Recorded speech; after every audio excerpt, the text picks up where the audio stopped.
The Burton-era was gothic and stylized, the Schumacher-era camp fantasy, the Nolan-era tried for a gritty crime saga, and the Snyder-era was dark brutalist sci-fi.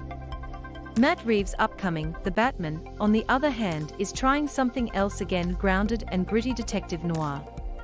Hero and villain costumes are more practical-minded and downbeat, with the Riddler turning into a Zodiac-style serial killer, Catwoman is essentially just a thief, and the Penguin is a mob boss with bad skin.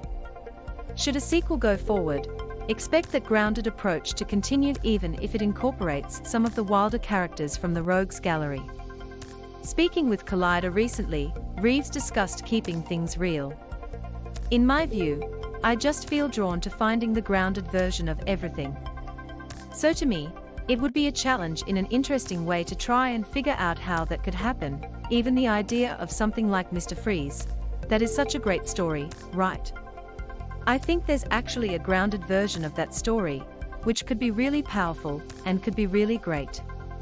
So, I love the fantastical side of Batman, but this iteration, obviously, while being, to me, I think it is very comics faithful. But I don't think that this one is necessarily, it doesn't lean as hard into the fantastical, I guess. But I think to me what would be interesting would be to try and unwind the fantastical and see, well, how could that make sense here? And so that's kind of my view, how I see it.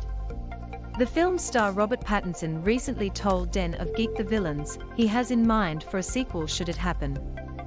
I'd love to do something like The Court of Owls. There are elements of the Batman which are kind of horror, and I think it really feels quite new for Batman. The Court of Owls is a hidden society that has secretly ruled Gotham from an underground lair for centuries.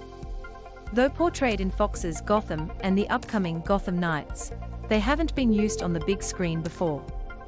Whoever ends up serving as the villain, Pattinson tells Fandango he's up for it as he's keen to do the role as long as people are excited about it. I'm down to do it as many times as people want to see it.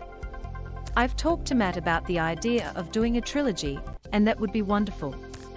I really enjoyed the process, and it's such a fun character to play. And yeah, that'd be lovely. The talk comes as advance tickets for the film are now on sale. The movie opens in theaters on March 4th.